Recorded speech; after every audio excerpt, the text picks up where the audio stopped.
Hello friends, ఇవాళ నేను chicken fry చేస్తున్నాను. ముందుగా మనం చికెన్ క్లీన్ కడుక్కొని తర్వాత పెరుగు, ఉప్పు, పసుపు, మిరప్పొడి, ధనియాల పొడి, కొంచెం అల్లం తెల్లగడ్డ పేస్ట్ ఇవన్నీ వేసి బాగా మ్యారినేట్ చేసి ఒక హాఫ్ అన్ అవర్ పక్కన పెట్టేసేయండి. చూస్తున్నారు కదా, ఈ మిరప్పొడి, పసుపు పొడి ఇవంతా కలిపేసి ఒక హాఫ్ అన్ అవర్ పక్కన పెట్టేస్తాము. పెరుగులో కనుక చికెను కొంచెం మ్యారినేట్ అయితే అది మెత్తగా మనకి ఈజీగా ఉడుకుతుంది అనమాట. సో ఇప్పుడే కొత్తిమీర కూడా వేసేసి పక్కన పెట్టేయండి. దాంట్లో ఉండే ఎసెన్స్ అంతా చికెన్ లేక అంటుకుంటుంది. కొంత కరివేపాకు కూడా వేసేసాను. నేను ఈ విధంగా కలిపేసి పక్కన పెట్టేసుకున్నాను. ఉప్పు, పసుపు, మిరప్పొడి, ధనియాల పొడి, అల్లం తెల్లగడ్డ పేస్టు, పెరుగు. సో ఇవన్నీ పక్కన పెట్టుకున్న తర్వాత మనం చాపర్లో ఎర్రగడ్డ సన్నగా తరుక్కొని, చూసారు కదా, ఆయిల్ ఫ్రై అయిన తర్వాత దాంట్లో మనం ఇది బాగా ఫ్రై చేసుకోవాలి.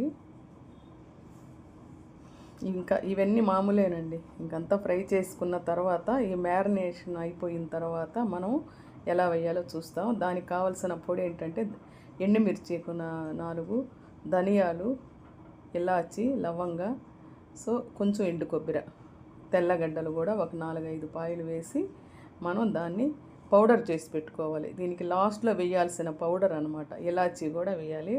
సో మ్యారినేషన్ కూడా అయిపోయింది. ఇప్పుడు మనం వేయించుకున్న అందులో వేసేస్తాము.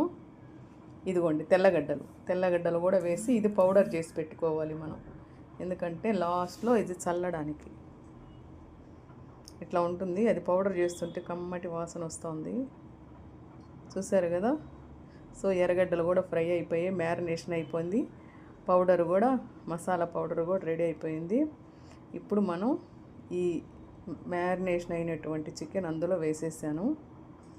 వేసేసి బాగా కలపాలి. ఇందులో చాలా వాటర్ ఉంటుంది కదా, అదంతా బయటకు వచ్చేస్తుంది అనమాట. చూడండి, కొంచెంసేపు బాగా సిమ్ములో ఉడకనివ్వండి. నీళ్ళంతా బయటకు వస్తుంది చూడండి. ఆ నీళ్ళంతా పొయ్యిన తర్వాత మనం మసాలా పొడి యాడ్ చేస్తాం. ఇప్పుడు ఉడుకుతూ ఉంది ఇది.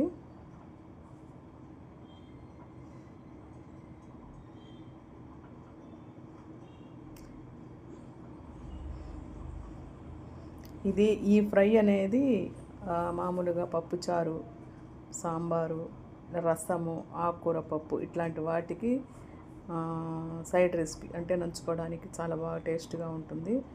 వాటర్ ఊజ్ అవుట్ అవుతుంది, చూసారు కదా. ఆ నీళ్ళంతా వచ్చేసిన తర్వాత ఆ చికెన్ అనేది బాగా ఉడికిపోతుంది అనమాట. చూడండి, బాగా ఉడికిపోతుంది. సో దీని తర్వాత మనం ఇంక వేయాల్సినవన్నీ వేసుకోవడమేనండి. నేను ఆల్రెడీ మీకు చూపించిన పౌడర్ ఉంది కదా, ఆ పొడి చల్లేసుకోవడమే. కరివేపాకు కొంచెం ఎత్తిపెట్టాం కదా, అది కూడా మనం ఇందులో వేసేసుకొని ఫ్రై చేసేయడమే. బాగా ఉడికిందండి, కాలుతుంది. అబ్బా, సో ముక్క బాగా ఉడికిపోయింది. ఇప్పుడు మనం పొడి వేసేస్తామండి. మసాలా పొడి, కరివేపాకు కూడా వేసేయవచ్చు. ఏదైనా వేయచ్చు, ముందు కానీ వెనక్కి కానీ. ఇది ముందే వేయాలి, ఇది వెనక్కి వేయాలని ఏం లేదు, అన్నీ ఉడికిపోతాయి. ఇప్పుడు నేను కరివేపాకు వేసాను. కొంచెం బాగా అటు ఇటు తిప్పి ఆ వాటర్ పైకి కిందకి వచ్చిన తర్వాత అది మొత్తం ఎగిరిపోయిన తర్వాత మనం ఇప్పుడు పొడి వేసేసాం. చూసారు కదా, ఈ పొడి మొత్తం అందులో వేసేసి సిమ్ములోనే బాగా ఫ్రై చేయాలండి. ఆ కారము అదంతా ఆ ముక్కలకి పట్టేటట్టుగా సిమ్ములోనే ఫ్రై చేయాలి. ఎందుకంటే మనం ఈ చికెన్ని మనం బాయిల్ చేయలేదు, కుక్కర్లో పెట్టలేదు కాబట్టి సిమ్ములోనే ఆ నీళ్ళతోనే, మనం నీళ్ళు కూడా వేయలేదు, ఆ నీళ్ళతోనే ఆ మసాలాతోనే బాగా ఫ్రై అయిపోయేదానికి మనం సిమ్ములోనే ఫ్రై చేస్తూ ఉండాలి. చాలా డెడ్ ఈజీ ఇది. బ్యాచిలర్స్ కూడా ఈజీగా చేసుకోవచ్చు. ఈ పౌడర్లు మిక్సీలో వేయడం అవి ఇవి ఏమి అవసరం లేదనుకుంటే వాళ్ళు రెడీమేడ్ ఉంటుంది కదా చికెన్ మసాలా పొడి, అది తెచ్చి వేసేసుకొని ఫ్రై చేసుకోవచ్చు. అది కూడా బాగానే ఉంటుంది. నేను ఇది ఓల్డ్ స్టైల్ రెసిపీ, మా అమ్మ చేసేది. కానీ ఆమె చేసిన టేస్ట్ అయితే రావట్లేదు. అంటే అన్నిట్లో కొంచెం తేడా వచ్చేసింది కదా, ఫుడ్లో, చికెన్లో. సో అందువల్ల ఆ టేస్ట్ రావట్లేదు. పొడి పొడిగా ఉంటుంది అన్నమాట. ఇది చూసారు కదా, చాలా అంటే చాలా బాగుంటుందండి ఈ చికెన్. మీరు ఒక్కసారి ట్రై చేయండి. బాయిల్ చేయవలేదు, ఉడకబెట్టవలేదు. నేను చెప్పినట్టు మీరు కానీ ఫాలో అయితే చికెన్ చాలా బాగుంటుంది, నంచుకోవడానికి బాగుంటుంది. లాస్ట్ 2 నిమిషాలు కొంచెం మూత పెట్టి ఆ తర్వాత కొంచెం కారం అనుకుంటే నిమ్మకాయ పిండండి.